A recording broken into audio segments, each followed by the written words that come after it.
Vamos então começar essa primeira exposição, uma aula filmada para o site Monfort sobre a existência de Deus. As provas de existência de Deus são 5. Elas foram descobertas, a maior parte delas, pelos antigos filósofos gregos, que eram pagãos. Porque a provar que Deus existe é um ato racional, um ato de razão.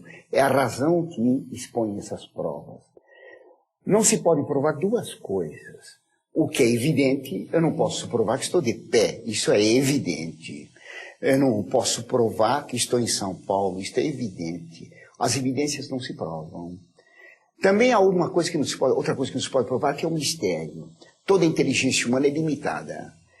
Se é limitada, a inteligência da humanidade é limitada. Se cada um tem uma inteligência limitada, a inteligência humana é limitada. E, portanto, há verdades que estão acima da capacidade humana e que só Deus conhece. Essas verdades que Deus revela que estão acima da capacidade humana chamam-se mistérios. Assim também, para uma criança de primário, se alguém vai expor um problema de mecânica quântica, aquilo parece impossível. Para a criança aquilo é um mistério, mas o professor conhece. Assim também Deus é um mestre que conhece tudo e conhece então coisas que a nossa inteligência não alcança. Esses são os mistérios. Portanto, há duas coisas que fogem à capacidade humana de intelecção, que não podem ser provadas, quero dizer, as coisas evidentes e os mistérios. A existência de Deus não é um mistério, ela não é evidente, então ela pode ser provada. Quando se diz no credo, creio em Deus, não está dito creio na existência de Deus, eu creio em Deus. Como creio, por exemplo, num aluno aí sentado, Guilherme. Eu não creio na existência dele, eu creio na palavra dele. Que ele existe, eu estou vendo. Está claro? O senhor compreende. Entre acreditar na existência de alguém, compreender a existência de alguém e crer nessa pessoa, há uma distinção. Então, a existência de Deus não é motivo de fé, não é motivo de crença, porque se prova racionalmente. Foram os filósofos gregos que deram as primeiras provas. Parmênides provou a unicidade de Deus. Deus é um ser só. Não pode haver dois deuses. Foge isso agora ao tema desta aula. Mas Sócrates, Platão, Aristóteles e depois Santo Tomás expuseram 5 provas de existência de Deus excelentes, magníficas e que deviam ser ensinadas para todo mundo. Cheguei a ensinar isso para crianças de 11 anos de idade e compreenderam. É só ensinar devagar, com palavras adaptadas à inteligência delas, mas compreendem perfeitamente. Então, há provas que Deus existe. Essas provas são para os homens, conforme o tipo de inteligência que tem, algumas mais agradáveis, outras menos. Para algumas são mais compreensíveis, para outros são outras. São 5 caminhos para provar que Deus existe. Essas provas são chamadas vias, ou caminhos que conduzem a esta prova de que Deus existe, que é fundamental para toda a doutrina católica. A primeira prova da existência de Deus é de Aristóteles, e se chama prova do movimento. A palavra movimento, ela não significa simplesmente movimento físico, como de alguém, por exemplo, que se desloca de um lugar para o outro, como minha mão se desloca agora fazendo um gesto. Esse é um movimento físico. Na metafísica, movimento quer dizer simplesmente mudança. A mudança de local é apenas um tipo de mudança, mas há muitas mudanças. Então nós notamos, diz Aristóteles, que há coisas que mudam. Nós vemos que as coisas mudam. Uma vez em esse estúdio, estava pintado de outra maneira. Essa lâmpada está acesa, pode ser apagada, é uma mudança. Eu posso me mover. Esta aula tem um princípio, um meio e um fim, há uma mudança. O conhecimento de vocês, alunos, pode crescer e então há uma mudança de uma situação de desconhecimento ou de ignorância para uma situação de conhecimento. As mudanças existem, há coisas que mudam. A minha roupa muda, a minha gravata muda de lugar. E alguém pode me dizer, professor, arruma a gravata que está sendo filmado. O mais importante é arrumar as palavras. Alguém pode mudar, então, de conhecimento, uma coisa pode mudar de muitas maneiras. Os sapatos gastam, a roupa suja, tá claro? Os cabelos caem, a pessoa envelhece, o tempo muda, as árvores perdem as folhas, renovam-se. Há tanta coisa que muda. Olhando em volta de nós, nós diríamos que tudo muda, e é falso. Aristóteles diz, há coisas que mudam. Portanto, há coisas que não mudam. Quais são as coisas que não mudam? Achar exemplos de coisas que mudam é facílimo, praticamente todas. Achar exemplo de coisas que não mudam é difícil. Há 3 coisas que não mudam. A verdade. 1 mais 1, 2. Sempre foi e será sempre. A lei da gravidade é a mesma. Tá claro? A sulfúrica é corrosivo para nós. Isso é verdade imutável. Uma vacina que cura uma doença, um remédio que cura uma doença, aquilo cura para sempre. A verdade não muda. O quadrado de hipotenusa será sempre igual à soma dos quadrados dos catetos. A soma dos ângulos internos do triângulo será sempre 180 graus. Não há mudança nisso. Não há mudança na verdade. O que é verdade ontem é verdade hoje, é verdade amanhã. Só na nossa época de tolice imensa é que as orelhas mudam muito, crescem sempre.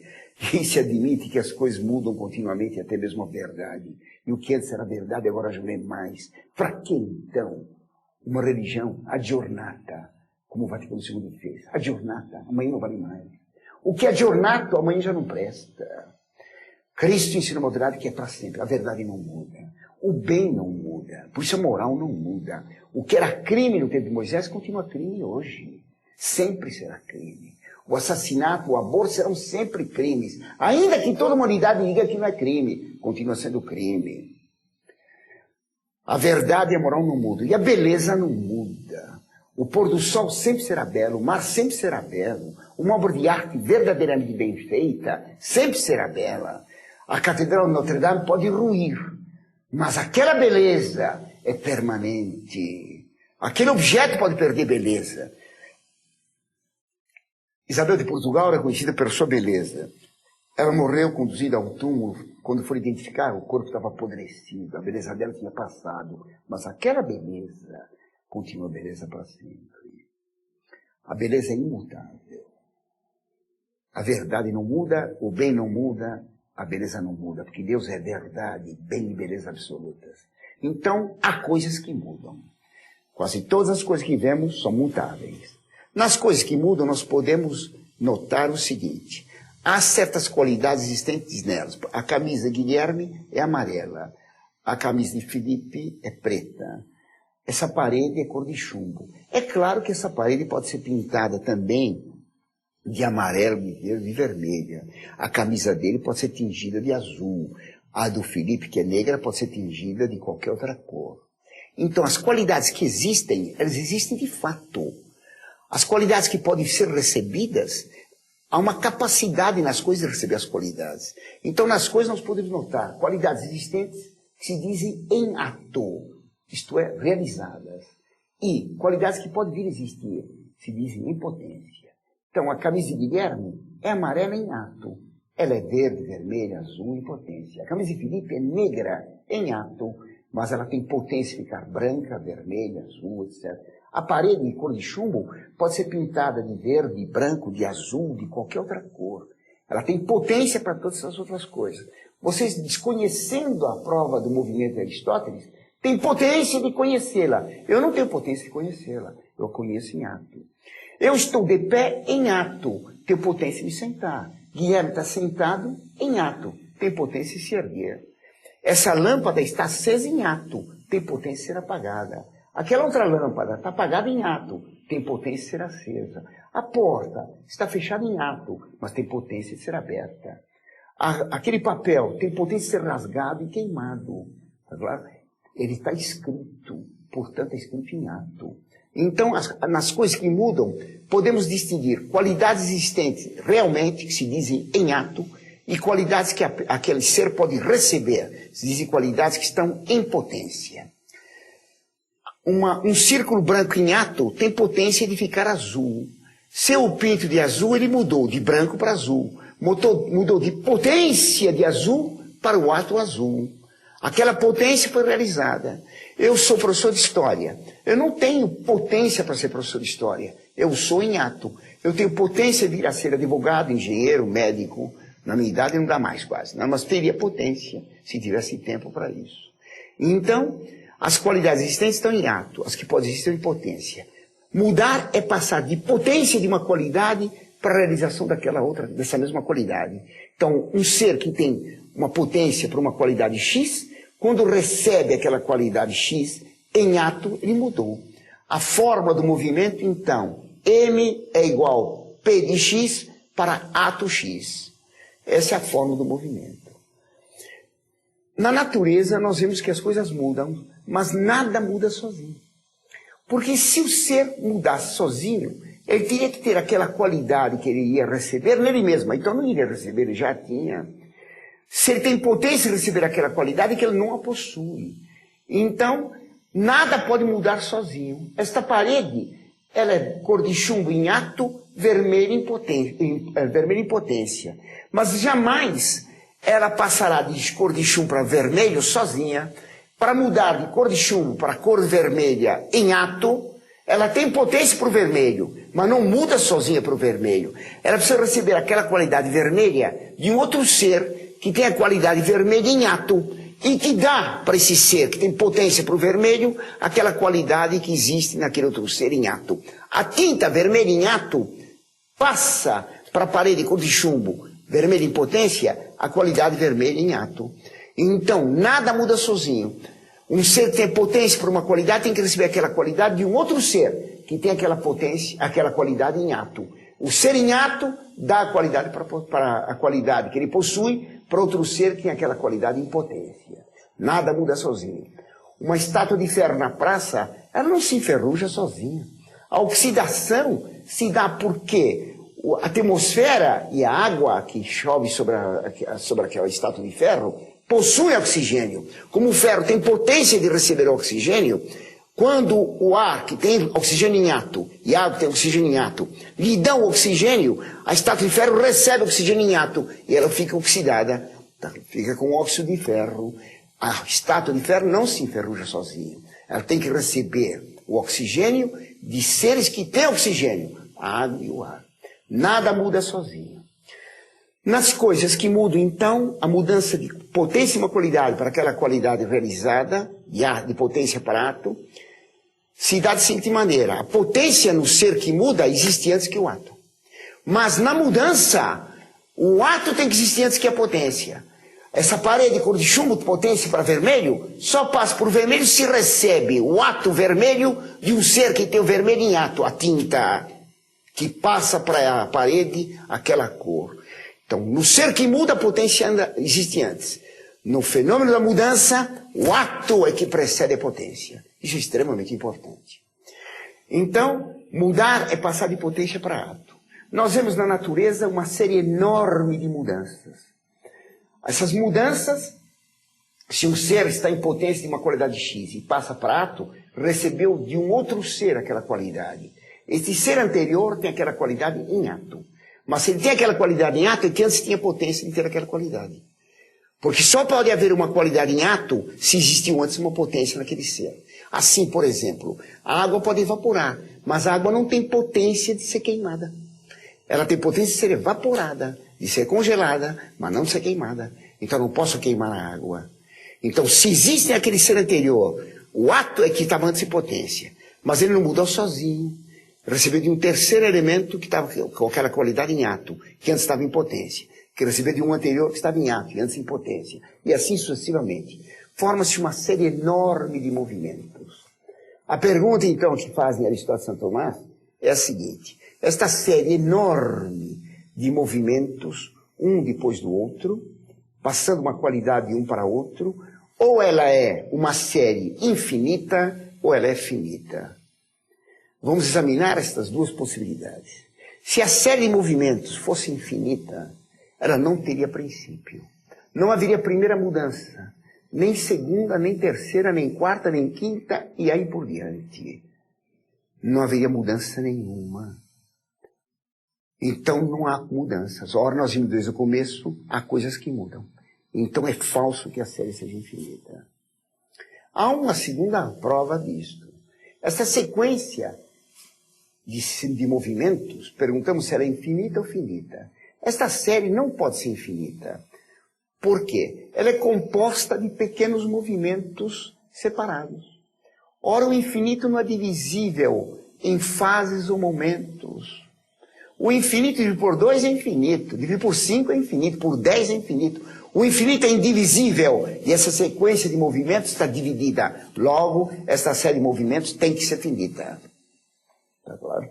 Terceira prova que a série tem que ser finita. Se essa série de movimentos fosse infinita, cada movimento começa por potência que passa para ato. Então haveria sempre a potência no início. Ora, o mudar exige primeiro o ato. A parede, para ficar vermelha, tem que existir um ser, diferente dela que tem o vermelho em ato, a tinta, então ela recebe. Portanto, a série de movimentos é finita. Se a série de movimentos é finita, existe um primeiro ser. Esse primeiro ser, como ele é. Esse primeiro ser necessariamente tem que ter todas as qualidades em ato. Porque se ele tivesse potência para alguma qualidade, ele mudaria. E teria que mudar com a força de um outro ser anterior, pela ação de outro ser anterior. Mas o primeiro não tem anterior. Logo, o primeiro ser tem que ter todas as qualidades em ato. E todas as qualidades em grau absoluto. Porque se ele pudesse ter um crescimento nas suas qualidades, ele teria potência de crescimento. Logo, o primeiro ser tem todas as qualidades em grau absoluto. Ele não pode nem aumentar de qualidades, nem perder as qualidades. Ele é ato absoluto e perfeito. Ele nunca muda. Por isso, quando Moisés perguntou para Deus, qual é teu nome? Ele disse, eu sou aquele que é. O que Deus disse para Moisés, eu sou aquele que é. Não aquele que foi, não aquele que será, mas o que é. Aquilo que Moisés recebeu da boca de Deus, Aristóteles descobriu com sua inteligência. Espetacular inteligência. Maravilha da inteligência humana, que não cuida de arruelas e porcas e parafusos, mas que pensa no ser, e que chega à conclusão que tem que existir um ser absoluto, Deus. Como este ser, que é aquele que é, diferente de nós, que temos um ser, e podemos deixar de ser até certo ponto na nossa alma, que podemos deixar de ser, que podemos envelhecer e mudar, adoecer e sarar. Todas essas coisas que mudam não são como Deus, porque elas têm qualidades que passam. Deus é a qualidade, Ele é a verdade, Ele é o bem, Ele é a beleza. Assim, quando Cristo, interrogado pelos judeus que perguntavam aos fariseus, quem você é? Tá certo? Ele dizia que Abraão o conhecera. Tu não tens 30 anos e diz que Abraão te conheceu. Na verdade, vos digo que antes que Abraão fosse, eu sou. E eles pegaram pedras para matá-lo, porque entenderam. Eu sou aquele que é. Antes que Abraão fosse, eu era, devia ter dito. Não, eu sou, pois indicativo presente. Porque para Deus só existe o presente. Não há nem futuro nem passado. Ele é. Deus não pode usar o pretérito nem o futuro. Deus é aquele que é. Deus, então, é o ser absoluto, perfeito, que tem todas as qualidades em grau máximo, em ato, que não pode receber nenhuma qualidade nem perder nenhuma. Deus pode ter matéria? É claro que não. Porque toda matéria tem muita potência. Com aquela madeira, eu posso fazer muitas coisas, até papel. Eu posso queimá-la e transformá-la em cinza, em carvão. Eu posso fazer com aquela madeira uma tábua, fazer um móvel. Com a madeira eu posso fazer muitas coisas. Toda matéria tem inúmeras potências. O ser que tem mais potência é a matéria, porque tem menos ato. Deus é que tem todo o ato, então não pode ter matéria, porque matéria tem potência. Deus tem matéria? Toda matéria tem potência. Deus é só ato. Logo, Deus não tem matéria, Deus é espírito. Deus muda? Claro que não. O que diz a Escritura? Eu sou Deus e não homem, eu não mudo. Deus não muda. Está nos profetas. Deus não muda. Deus é aquele que é. Deus não pode mudar porque teria potência. Ora, vimos que só Deus é ato puro. Logo, Deus não muda. Ele é imutável. Por isso, a verdade é imutável. Por isso, o bem é imutável. Por isso, a beleza é imutável. Deus não muda. Deus é simples ou composto. Todo ser composto, por exemplo, esta máquina filmadora com esse tripé, pode ser decomposto. Tem potência de ser decomposto. Um automóvel é composto de muitas peças. Podemos decompô-lo. Todo ser composto tem potência. Ora, Deus não tem potência. Logo, Deus não é decomponível. Deus tem que ser simples. Segunda prova. Todo ser composto por exemplo, um bolo de chocolate, ele é composto de vários elementos anteriores, farinha, açúcar, leite, chocolate, etc. Então, os componentes existem antes que o composto. Deus é o primeiro ser necessário. Logo, Deus é simples. Terceiro ponto, terceira pergunta. Deus existe no tempo? O que é o tempo? O tempo é a duração da mudança. Da parede de cor de chumbo para a parede vermelha é a passagem de potência de vermelho para o átomo vermelho. A duração desse movimento chama-se tempo. Tempo, portanto, exige potência. Deus não tem potência, logo Deus não está no tempo. Deus é eterno. O que é o eterno? O agora fixado. O que é o tempo? Um agora que se desloca. Quantos anos tem Felipe? 30 anos. 30 anos. Vamos supor que tenha 30. Eu dei alguns a mais para ele que está protestando com o gesto. Ele é mais jovem. Bem, ele tem 20 e poucos anos. Ele tem mesmo esses anos? Não, já passaram. Vamos supor que ele vai 80. Os 60 e tantos que lhe faltam não existem também. O futuro não existe. O futuro está em potência. O passado já acabou. Só tem este ano, do qual já passaram alguns meses e faltam alguns. Que também não existe o que passaram, não existe o que vem. Só tem esse mês, do qual passaram 22 dias e um pedaço. Faltam 8 dias e um pedaço, 7 dias e um pedaço. Também não existe, só tem hoje. Nesse tempo de dia de hoje já passaram algumas horas e faltam outras horas. Só tem esse momento. A vida é um agora que se desloca. A eternidade é o agora fixado. Por isso Deus fala sempre hoje. Para Deus não passar em futuro. Por isso Cristo diz para o bom ladrão, ainda hoje estarás comigo no paraíso. Porque o bom ladrão morrendo deixava o tempo, o terreno. O eterno, então, é Deus, porque não está no tempo. E Deus é infinito. Como é que se vê que Deus é infinito? Se vê com os olhos da inteligência. Eu tenho nessa sala um espaço. Esse espaço tem 3 metros. Muito bem. Um pouco mais, 3,5 metros. Esta sala podia ter sido feita maior? Podia. Posso construir uma parede e diminuir a largura dela? Claro que poderia. Esse espaço limitado, que tem princípio e fim, tá certo? Podia aumentar ou diminuir. Todo ser finito é aquele que pode aumentar ou diminuir. Aquela mesinha podia ser feita maior ou menor. Aquela cadeira podia ser mais larga ou mais estreita. Todas as coisas que têm limite, têm começo e fim e têm potência de aumentar ou diminuir. Então, se tem potência, pode aumentar ou diminuir. O que é o finito? Aquilo que tem potência de aumentar ou diminuir. Ora, Deus não tem potência. Logo, Deus não é finito. Deus tem que ser, então, infinito. Ele não pode aumentar em suas qualidades, nem diminuir. Quando falo aumentar e diminuir qualidades em Deus, não aumentar e diminuir em tamanho, porque tamanho é próprio da matéria e dos seres físicos. Deus é espírito, como nós vimos.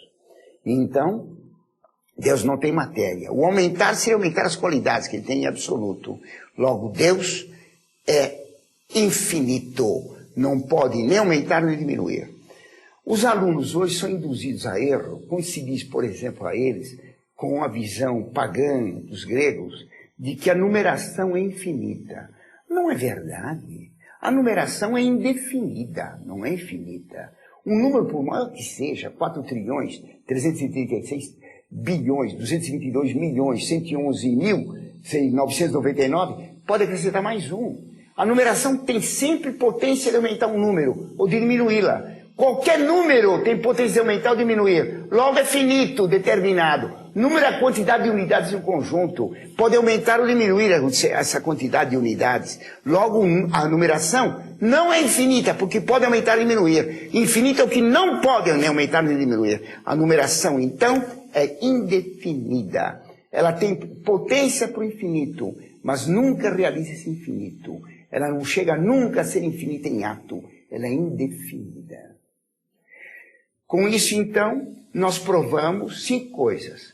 Que Deus é espírito, que Deus não muda. Depois, que Deus é simples, que Deus é eterno e que Deus é infinito. Então, depois, havendo algumas questões, poderá respondê-las. Por enquanto, estamos aqui na primeira prova. O movimento, a mudança das coisas, prova a existência de Deus. Essa prova é uma prova metafísica. Depois veremos agora a segunda prova, que é a prova da causalidade derivada de Sócrates.